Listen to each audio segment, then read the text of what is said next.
Welcome to Every Game, where I play every game by a developer. Today we're looking at someone whose name probably rings a bell for some of you, Messhof. Most well known for the Nidhogg series, as well as creating the fast-paced ship platformer Flywrench, and most recently, like today, Wheelworld, a chill open-world biking game. There's a huge variety in gameplay and visuals here, so I'd like to take you through their small but mighty gaming catalog and see what we can see. Messhof is made of two people, Mark Essen and Christy Norinder, although Mark did make a handful of games before the studio was officially founded in 2013. Unfortunately, none of these games are on their website anymore, but here's a sneak peek at a few of them at least. Bulloid from 2008, The Thrill of Combat from 2009, Jetpack Baseball from 2010. Their earliest game that's still available to play is Nidhogg, which released in 2014. It's a very simple looking fencing game about dueling to gain the right of way and trying to make it as far as you can before your opponent does the same and takes back your advantage. As always, let's start with the tutorial. I'm the yellow dude, by the way. Run, jump, attack, duck, sweep the leg, which turned out to be one of my favorite moves. Then there's the sword, which can be held low, medium, or high to stab or disarm, or just chuck at your enemy. But to really get the whole flow, I needed to just jump into a match. There is multiplayer, but I played against the computer. And my first 10 minutes were me mostly just getting a lucky stab in, and then repeatedly running into the enemy's sword, forgetting that it's better to jab from a distance, and that I am, in fact, not invincible.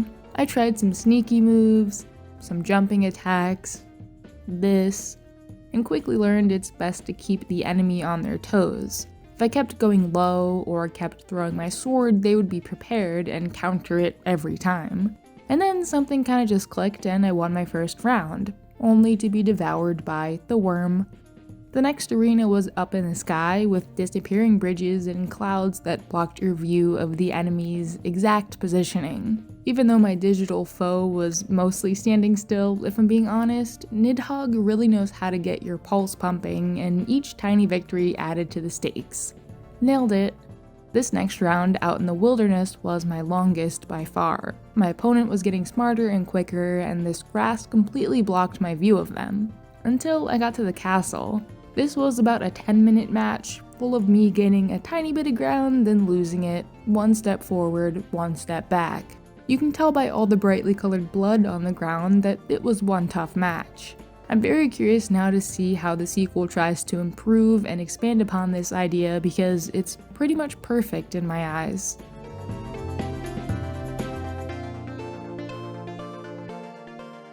Flywrench is the next game Messhof published a year later in 2015, but there's actually a prototype version that dates all the way back to 2007. This one has also been lost to time, but there is still a trailer up on YouTube, and the full version of the game does look pretty similar. Flywrench is super tough, and right off the bat I saw a ton of similarities to Nidhogg. It's an extremely fast-paced platformer, without platforms, where one tiny mistake restarts the level. There's a super tiny tutorial that covers flapping, steering, and tumbling, and then you're off into space. How it works is you have to be the same color as the gate you're trying to pass through. So flapping is one color, tucking your wings in is another, which means you have to balance your speed with the correct ship polarity, because you are playing as a spaceship after all. Easy concept to understand, but hitting a wall means instant death unless you're in tumble mode. Here you're safe to bounce all over the place, except into differently colored gates. Once this third color is introduced, the game and its sometimes frustrating level design begins to open up, and it can all get to be a little too much at times. On the other hand, when you finally nail a level after 100 tries, it feels really good knowing that you fought through all the chaos.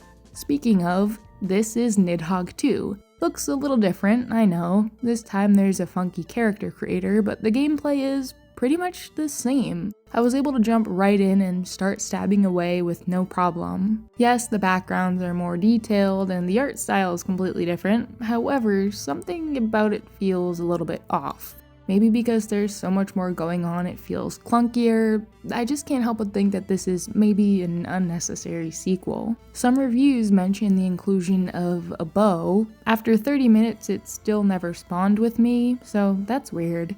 I don't know, maybe if this was the only Nidhogg game I'd played that I would have liked it more, but I can't see myself ever going back to this one when I could just play the original. The game still has very positive reviews, but I do have to wonder if Messhof was finally ready to completely switch things up after this one launched 8 years ago in 2017. And cruising up on your left is Wheel World, which I've been playing for about the past week or so thanks to getting an early review key, and it's pretty chill. The game is out right now, and it fits nicely between an easy arcade-type racer and something a little bit more sim-like, with all the bike parts you can swap around to create the perfect ride. There's a pretty big open map which has a couple boss races scattered around. To compete in these, you need to earn enough rep by completing smaller races. When you're not giving it your all, you can just cruise around, searching for parts, completing side gigs, and going shopping. For me, there's kind of the perfect amount of stuff to do without it being overwhelming or feeling like I'll never be able to see and do all of it. And no spoilers here, but after you complete the big races on the main map, the game still has plenty more to offer. This totally surprised me because I thought I was about to finish the game when I realized I was maybe only halfway through it. Really, the only issue I had was my steering sometimes not working. I thought maybe this was a controller connection thing, but there would just be times when I needed to make a sharp turn and my bike simply wouldn't go the way I wanted it to. But this didn't happen that often.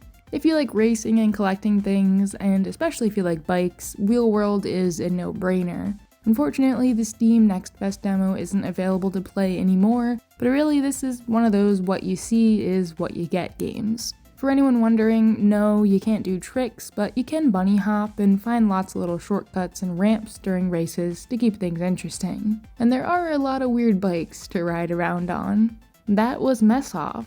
I do wish I could have played some of their older games, but from what I can tell they've been scrubbed from the internet.